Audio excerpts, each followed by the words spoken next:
Bagaimana hukumnya pejabat yang selalu menang sendiri dan selalu menyalahkan anak buahnya? Ini bukan pertanyaan, ini balas dendam. Ini sakit hati dia. Kemana caranya biar supaya Ustaz Somad menghantam pemimpin dunia? Buat lu pertanyaan. Itu pula masalahnya.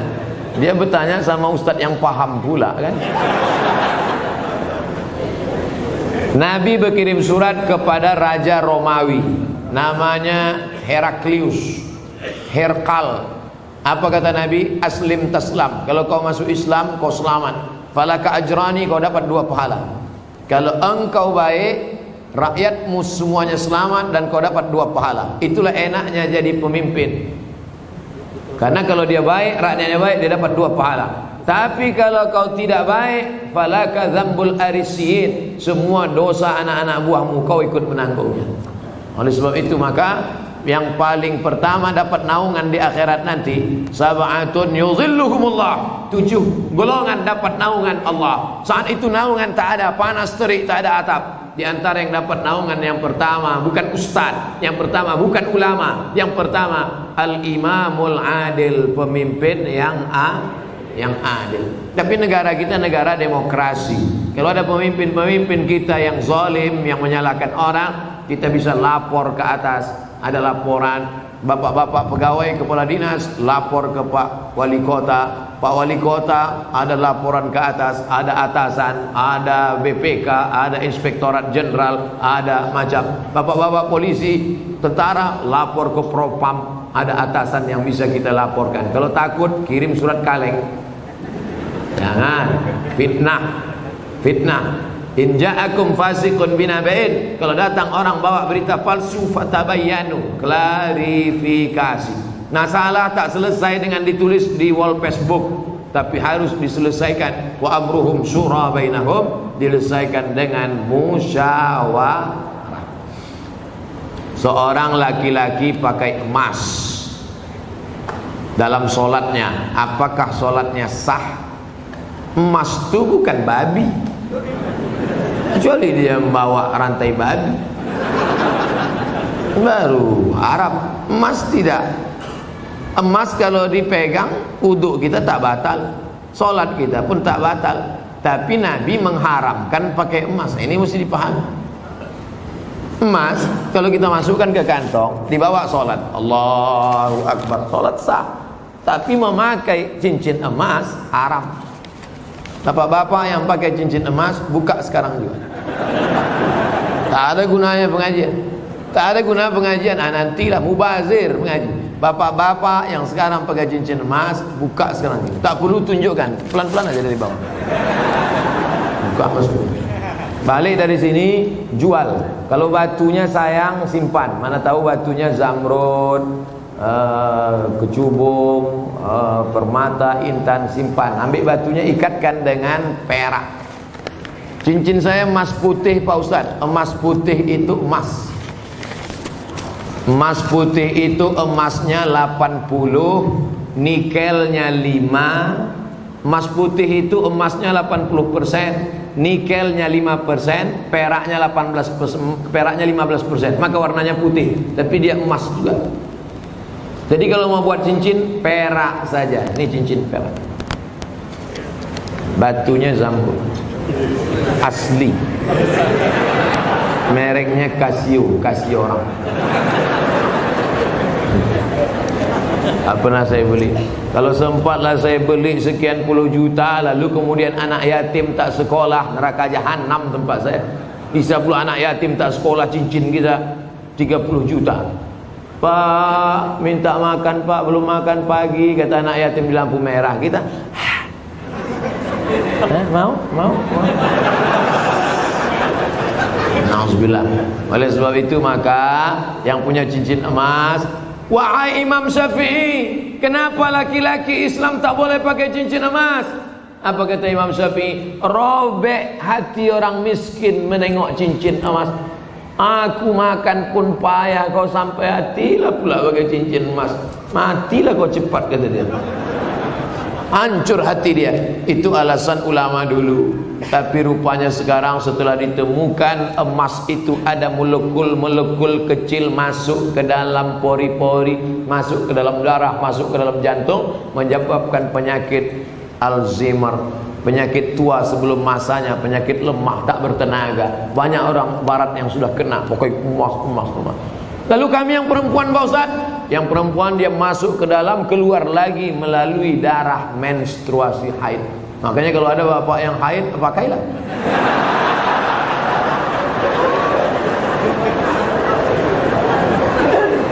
Saya selalu ketiduran, tak dapat sholat subuh. Orang yang tak sholat subuh karena ketiduran, ada hadisnya.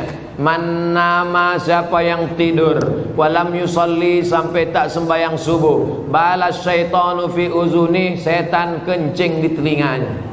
Yang tadi tak sembahyang subuh, itu tertulis di sini, toilet setan.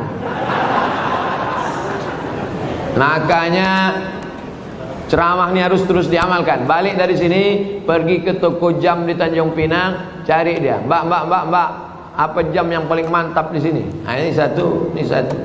Tanya dia, ada tak jam yang bisa menyipak? Asal jam 5 menyipak dia, kalau pang. Sampai bangun subuh. Ibu-ibu yang membangunkan lakinya, rahimallahu mra'atan, Allah mencurahkan rahmat pada laki-laki, aiqadha ahlahu, yang membangunkan istrinya untuk sholat subuh. Bangun mama bangun. Bangun ibu. Tapi sekarang tak jelas lagi dunia ini, Ustaz. Entah siapa yang membangunkan, entah siapa yang dibangunkan. Ibu tu pula yang membawa air setimba. Bangun. Yang aslinya kalianlah laki-laki yang membangunkan perempuan. Tak satu dua perempuan mengadu, melapor, Ustaz, kusangka dulu kalau nikah sama dia aku bahagia. Dia PNS, golongan 4A, gajinya banyak, tunjangannya hebat, rumahnya besar, mobilnya mewah. Ternyata setelah nikah sama dia menderita, Ustaz, macam tidur sama babi hutan. Walaupun hidup 1000 tahun, kalau tak sembayang, apa gunanya? Walaupun hidup 1000 tahun, kalau tak sembayang, apa gunanya? Besok pagi masak sarapan, ibu nyanyikan lagu itu. Walaupun hidup 1000 tahun, sambil ngacau teh. Walaupun hidup. Kau nyindir aku ya? Enggak, aku tak ada nyindir. Ini lagu Ustaz Somad semalam waktu di masjid.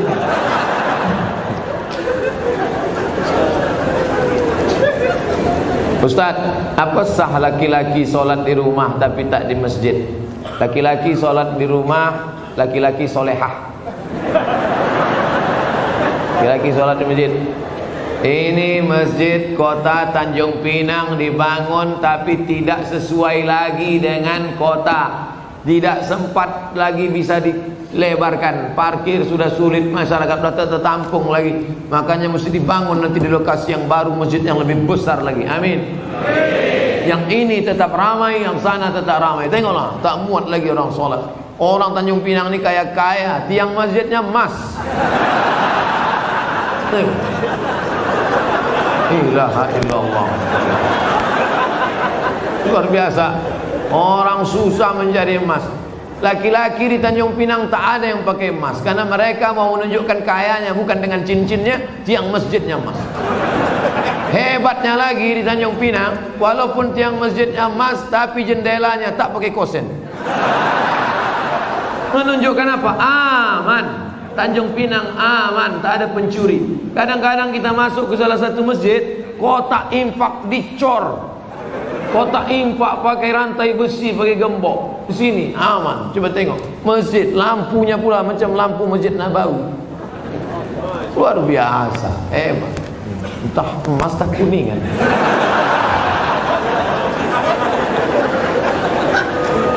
Apa maksud saya?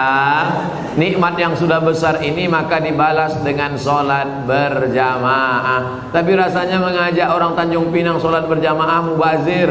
Karena sholat berjamaah di Tanjung Pinang, coba tengok, melimpah ruah sampai tak muat keluar-luar. Tengok, itu yang di luar-luar yang berdiri itu juga dapat pahala sholat berjamaah.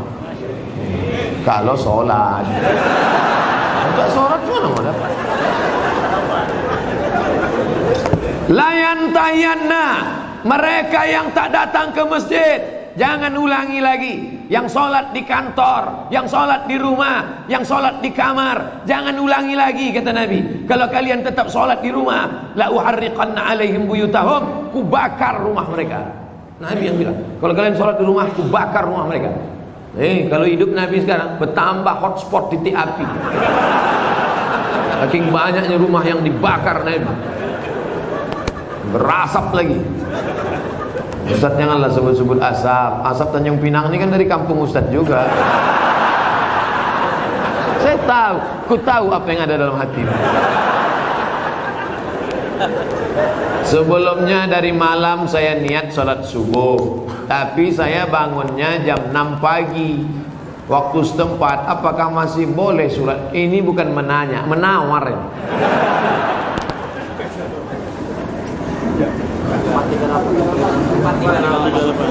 Subuh 4.38. Imsak subuh, zuhur, asar, maghrib, isya. Maghribnya jam. Kalau maghribnya jam 6:04, kalau maghribnya jam 6:04, kurangi 15 menit. Begitu cara mengukur isyraq. Boleh sholat sunat isyraq itu 15 menit lewat syuruk. Syuruk matahari terbit. Syuruk matahari terbit.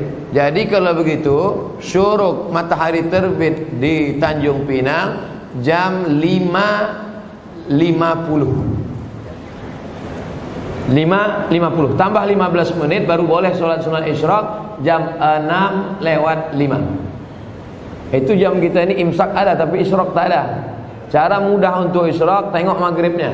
Jam berapa maghribnya, begitu boleh isyraq. Kalau maghribnya jam 6:04, maka boleh sholat sunat isyraq jam 6 subuh lewat 5. 15 menit sebelum itu subuh sudah habis. Maka di Tanjung Pinang untuk saat ini subuh sudah habis jam 5.50. Kawan nih bangun jam 6. Ini kencing toilet setan juga. Oleh sebab itu jangan sampai tak sholat subuh. Bangun sholat subuh walaupun lambat jam 5.30, ada waktu 20 menit lagi, jangan langsung sholat subuh, tapi qabliyah subuh. Karena qabliyah subuh khairum minad dunya wa ma fiha. Usolli sunnata subhi rak'ataini qabliyatan.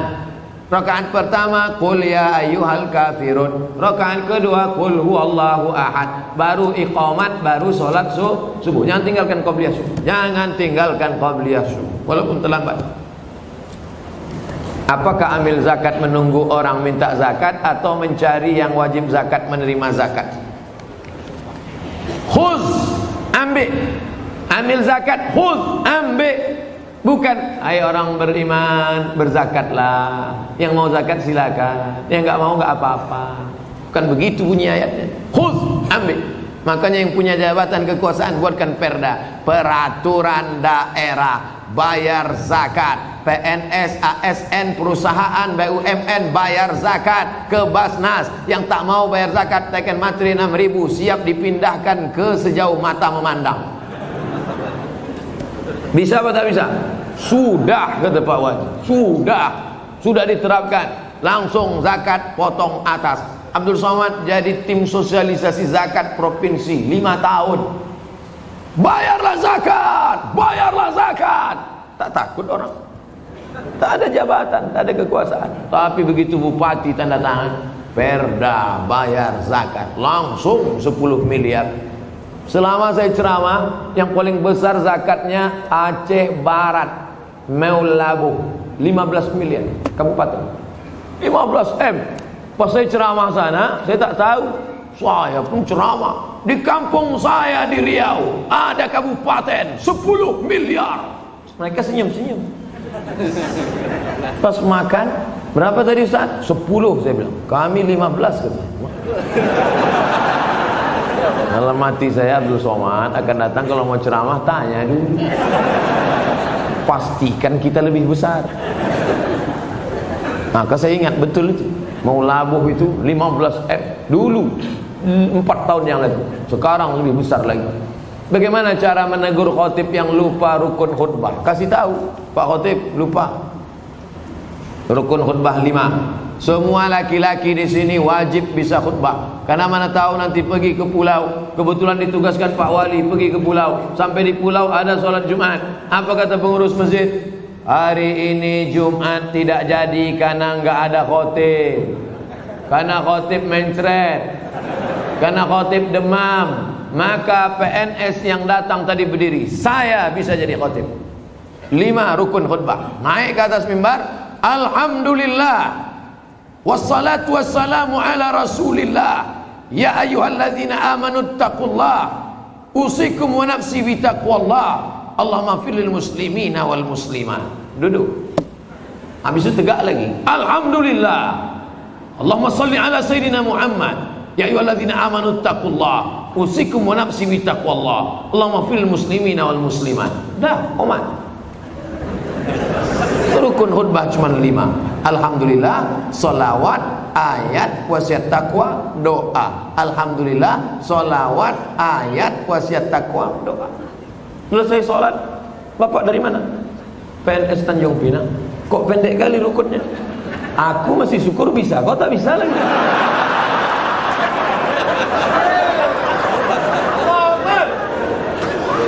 Nah, insya Allah selesai ceramah ini semua PNS ASN Tanjung Pinang bisa jadi khotib, betul? Sependek itu pun ada juga yang ragu. Naik ke atas. Nanti latihan dulu, karena kadang walaupun kita hafal, karena grogi naik ke atas hilang juga yang 5 itu. Pas naik ke atas, latihan. Alhamdulillah. Wassalatu wassalamu ala rasulillah. Ya ayyuhalladzina amanu taqullah usikum wa nafsi bitaqwallah Allahumma fir lil muslimina wal muslimat. Duduk. Karena khutbah mesti 2. Besok naik lagi. Alhamdulillah. Diulang balik, jangan pula naik lagi sama macam tadi.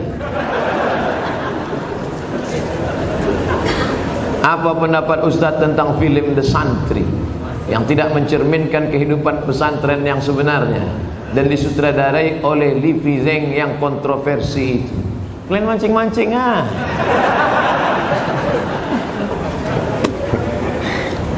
Udah banyak komentar udah. Ikuti aja yang udah ada tuh. Saya yang beban lama aja belum selesai lagi.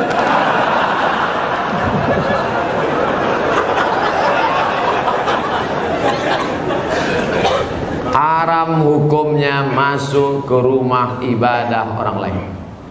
Haram. Saya tak nonton film ini sampai habis. Baru menengok trailernya. Tapi di dalam itu yang bisa saya komentari, pertama masuk ke rumah ibadah. Karena Nabi tak mau masuk ke dalam tempat fihi surah wat tamathil, kalau di dalam itu ada patung berhala. Maka dalam Islam mazhab Syafi'i mengharamkan masuk ke dalam rumah ibadah di dalamnya ada berhala. Mazhab Syafi'i. Kita pakai mazhab apa? Mazhab Syafi'i. 2. Tentang masalah laki-laki perempuan berdua-duaan tak mahram. Anak-anak. La yakhluwanna rajulun ma'amra'atin illa ma'adhi mahramin. Oleh sebab itu maka kita jaga anak cucu kita dari perbuatan-perbuatan maksiat. Bahwa ada misi-misi sesuatu di balik ini semua, wallahu a'lam bishawab. Kita akan diminta tanggung jawab di hadapan Allah Subhanahu wa taala. Islam tak perlu diajari bagaimana berinteraksi sosial dengan saudara kita non muslim. Karena kita sudah lama bertetangga, apalagi orang Tanjung Pinang. Seandainya orang Tanjung Pinang ini ekstrim, tak akan ada orang Tionghoa di Tanjung Pinang, betul? Kita semuanya bisa menerima, siapapun yang datang semua bertetangga, berkawan, bersahabat. Tapi kalau sudah dalam masalah ibadah, ritual, tak ada tawar menawar. Wala ana abidum ma'abatum wala antum abiduna ma'abud lakum dinukum. Ini sekarang banyak yang tak bisa membedakan kebablasan, tak bisa membedakan mana toleransi, mana tolerasin. Harus bisa dibedakan. Jangan karena toleransi mengorbankan keyakinan akidah anak-anak kita. Nauzubillah. Dan orang-orang yang pernah di pesantren pun ketika menonton itu, ini bukan anak pesantren. Anak pesantren tak begitu. Bagaimana tanggapan Ustadz tentang disertasi Dr. Abdul Aziz mengenai seks pranikah? Ini tulisan seorang bernama Sahrur. Siapa namanya? Sahrur, bukan Pak Sahrul. Pak Sahrul Pak wali kita. Seorang laki-laki namanya Sahrur. Sahrur artinya burung. Nama jenis burung, hitam warnanya. Itu nama dia, orang Suriah. Sahrur ini kuliahnya di Moskow. Aliran pemikirannya kiri. Apa itu maknanya kalau kiri? Komunis. Sahrur ini komunis. Sekolahnya di Moskow. Pulang dia dari Moskow, dibacanya Quran, dilepaskannya dari asbabun nuzul, dilepaskannya dari nasikh mansukh, dilepaskannya dari tafsir bil ma'thur, ditafsirkannya dengan pakai otak dia sendiri, dipakainya dengan ilmu bahasa. Pendekatannya dia selalu pakai bahasa. Makanya menurut Sahrur, aurat yang wajib ditutupi itu hanya yang berkerut-kerut saja, yaitu payudara dan kemaluan. Itu saja yang wajib ditutup, yang lain boleh dibuka. Sahrur ini sudah lama kontroversi. Tahun 90 dia sudah mengeluarkan buku itu, namanya Alkitab wal Quran. Cuman baru sekarang dipopulerkan, ditulis, dibawa ke kampus, lalu disidangkan, dan pada akhirnya menjadi kehebohan. Ingat, ada ilmu, tapi ada yang lebih tinggi daripada ilmu, adalah akhlak.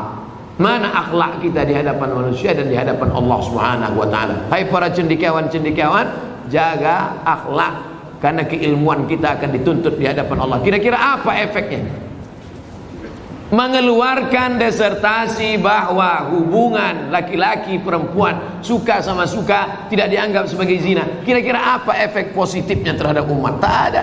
Semua agama di dunia ini mengharamkan zina.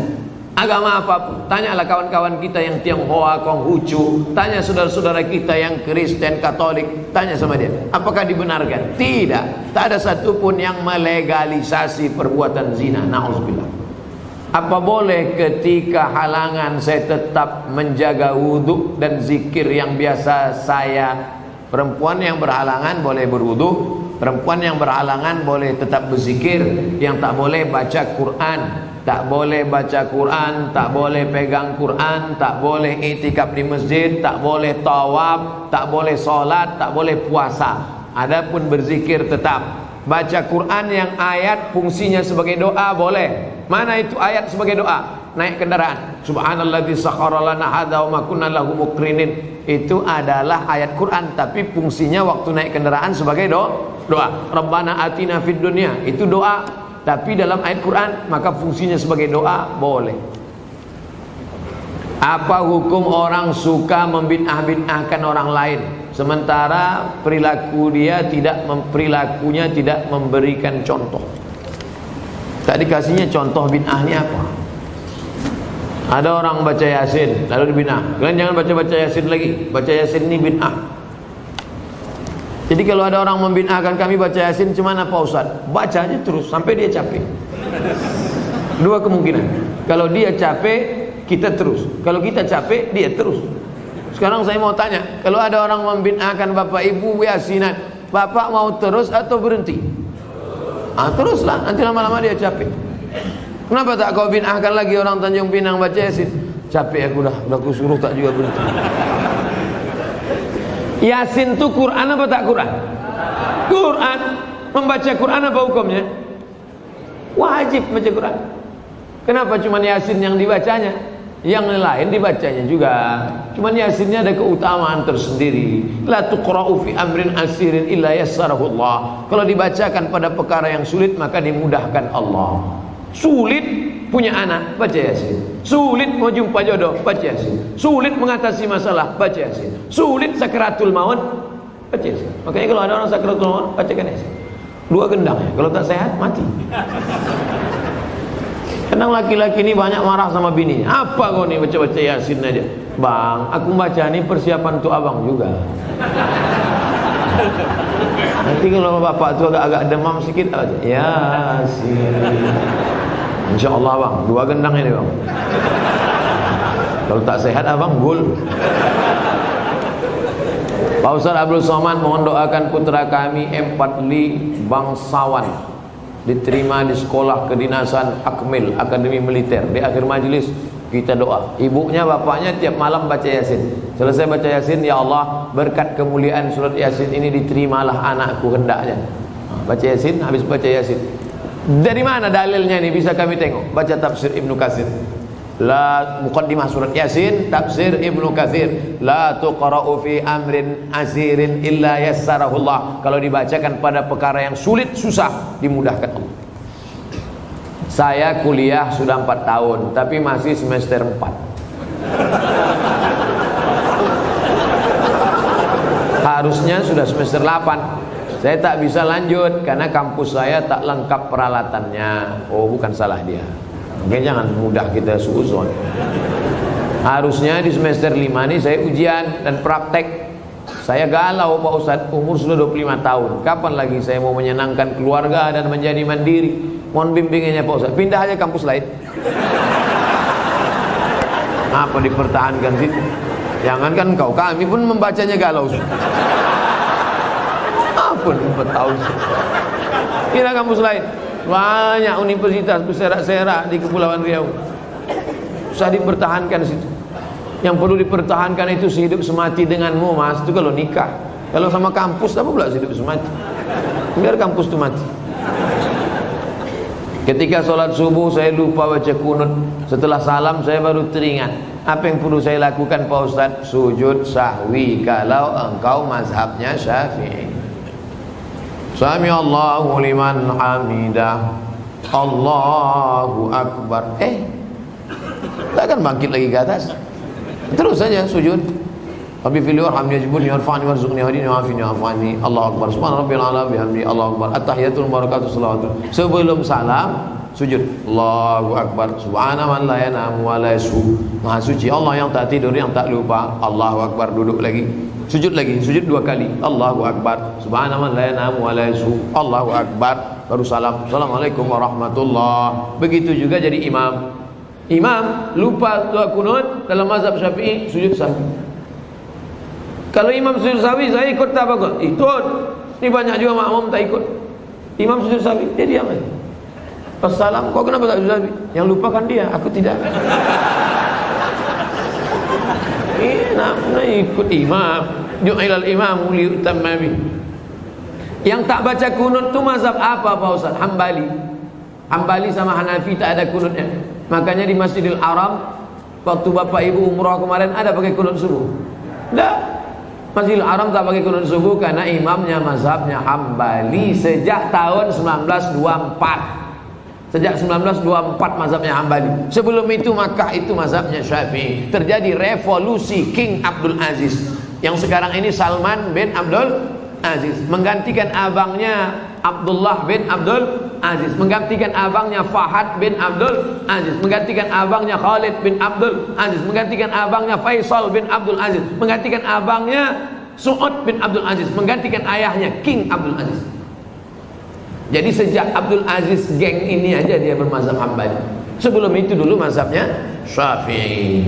Dulu mazhab paling besar di Makkah itu mazhab Syafi'i. Nama orang yang terakhir menjadi penguasa Makkah keturunan Nabi Muhammad namanya Syarif Aunur Rafiq. Aunur Rafiq. Aun pertolongan, Rafiq Allah SWT. Aunur Rafiq pertolongan Allah SWT. Saya telah selesai subuh. Setelah itu datang orang ngajak sholat lagi. Apakah boleh saya sholat lagi Pak Ustaz? Ngajak-ngajak makan lah. Ngajak sholat. Kata orang sekarang, kalau ngajak-ngajak makan lah, apa pula ngajak sholat? Apakah ada tradisi zaman sahabat Nabi ngajak sholat? Ada. Hadisnya sahih, sahih. Nabi sholat di masjid. Selesai Nabi sholat di masjid, Nabi pulang. Sahabat tadi tak pulang, dia tetap di masjid. Lalu kemudian ketika dia sedang duduk, datang orang kampungnya terlambat sholat. Kata orang kampungnya, kami ingin sholat lagi tapi ingin ngambil berkah kau jadi imam. Maka dia jadi imam, diulangnya sholat sekali lagi. Apa pelajaran dari sini? 3. Pertama, bahwa kita boleh sholat 2 kali. Sholat pertama menggugurkan kewajiban. Sholat yang kedua mencari fadilah, keutamaan. 2. Bahwa imam boleh sholat sunat, makmumnya sholat Karena dia yang pertama tadi sholat wajib, yang kedua itu sholat dia terhitung sholat mencari fadilah sunat, sedangkan makmumnya sholat wajib. Itulah dalil dalam mazhab Syafi'i, boleh imamnya sholat sunat, makmumnya sholat wajib. Masuk kita ke masjid, ada nampak orang sholat, kita tepuk bahunya, kita pun sholat. Selepas sholat salam, assalamualaikum warahmatullahi wabarakatuh. Mohon maaf ya dek, tadi saya sholat tahiyatul masjid gitu. Gak apa-apa pak, karena saya di belakang itu sholat wajib. Karena dalam hadis boleh imamnya sholat sunat, makmumnya sholat wajib menurut mazhab Syafi'i. Yang ketiga, mengajak orang berbuat baik. Wa ta'awanu 'alal birri wat taqwa. Bagaimana hukumnya? Oh ini udah tadi. Nah, ini yang tiga ini sudah tadi. Di akhir majelis mari kita sama-sama berdoa kepada Allah Subhanahu wa taala, mudah-mudahan kita istiqamah dan mati dalam keadaan husnul khatimah. Selama bekerja sebagai PNS ini dijadikan Allah segala amal kita ini bernilai ibadah. Ala hazihin niyya wa kulli niyatin salihah. Al-Fatihah. أعوذ بالله من الشيطان الرجيم بسم الله الرحمن الرحيم الحمد لله رب العالمين الرحمن الرحيم مالك يوم الدين إياك نعبد وإياك نستعين اهدنا الصراط المستقيم صراط الذين أنعمت عليهم غير المغضوب عليهم ولا الضالين آمين اللهم صل على سيدنا محمد وعلى آل سيدنا محمد Allahumma inna natawassalu ilaika bijahi nabiyika Muhammad sallallahu alaihi wasallam bi Fatihah. Kami bertawassul kepada Engkau ya Allah dengan kemuliaan surat Al-Fatihah, dengan kemuliaan Nabi Muhammad sallallahu alaihi wasallam. Antaj'al hadzal balada baladan aminan mutmainnan ya'ti rizquhu min kulli makan. Jadikan Tanjung Pinang negeri yang aman, damai, terbuka pintu rezeki dari laut dan daratan ya Allah. Allahumma in kana rizquna fis sama' fa'anzilhu. Kalau rezeki kami masih tergantung di langit, turunkan ke Tanjung Pinang ya Allah. Wa in kana fil ardi fa'akhrijhu. Kalau masih tertanam dalam tanah, keluarkan ke hadapan kami ya Allah. Wa in kana ba'idan faqarribhu. Kalau dia masih jauh, maka dekatkan ke kampung halaman kami ya Allah. Allahumma ja'alil a'malana ibadatan lana. Jadikan aktivitas kami masuk kantor, bekerja setiap hari itu bernilai ibadah, ikhlas karena Engkau ya Allah. Allahumma waffiqna lima tuhibbuhu wa tardah. Tanamkan taufik hidayahmu ke dalam hati kami, pemimpin-pemimpin kami, sehingga kami dapat beramal dengan amal Kau cintai dan Kau ridhai ya Allah. Allahumma khtim lana bi husnil khatimah. Tutup umur kami dengan husnul khatimah. Wa la taqtim alaina bi su'il khatimah. Jangan tutup dengan su'ul khatimah. Allahumma waffiqna lima tuhibbuhu wa tardah wa taj'al abna'ana wa banatina min huffazil Qur'an wal hafizat. Jadikan anak-anak kami di Tanjung Pinang ini menjadi anak-anak berbakti dan para penghafal Al-Qur'an. Allahumma arhamna bil Qur'an. Turunkan rahmatmu kepada kami dengan kemuliaan Al-Quran. Waj'alhu lana imama wa nura wa huda wa rahmah. Jadikan Quran sebagai pembimbing, penerang, pencahaya, pemberi hidayah bagi kami ya Allah. Allahumma ja'alil Qur'ana rabi'a qulubina. Jadikan Quran sebagai penenang hati kami, wa dhihaba husnina wa humumina wa humumina. Jadikan Quran sebagai penghalau gundah gulana susah hati kami. Allahumma inna nas'aluka salamatan fid din. Beri kami keselamatan dalam agama kami, wa afiatan fil jasad, sehatkan badan kami, wa ziyadatan fil ilmi, tambahkan ilmu kami, wa barakatan fil rizqi, berkahi rezeki kami, wa taubatan qablal maut, beri kami taubat sebelum mati, wa rahmatan indal maut, berikan rahmat ketika mati, wa maghfiratan ba'dal maut, berikan ampunan sesudah mati. Allahumma hawwin alaina fi sakaratil maut, ringankan kami waktu sakaratul maut ya Allah. Wan najata minan nar, selamatkan dari api neraka. Wal afwa indal hisab, maafkan segala amal kami ketika nanti kami dihisab di hadapan-Mu ya Allah. Allahumma ansurna 'alal qaumil kafirin, tolong kami menghadapi orang kafir. Wansurna 'alal qaumil zalimin, bantu kami menghadapi orang zalim. Wansurna 'alal qaumil munafiqin, tolong kami menghadapi orang-orang munafik ya Allah. Ya muqallibal qulub, Engkau yang membolak-balikkan hati, sabit qulubana, kokohkan hati kami ala dinik dalam agamamu, wa ala ta'atik dalam ketaatan kepadamu. Allahumma faqihna fid din, dalamkan ilmu agama kami, wa 'allimna ta'wil, ajarkan kami pemahaman yang benar. Rabbana atina fid dunya hasanah wa fil akhirati hasanah wa qina adzabannar. Wa sallallahu ala sayyidina wa maulana wa syafi'ina Muhammad wa ala alihi wa sahbihi wa sallam, walhamdulillahi rabbil alamin. Taqabbalallahu minkum, taqabbal ya karim.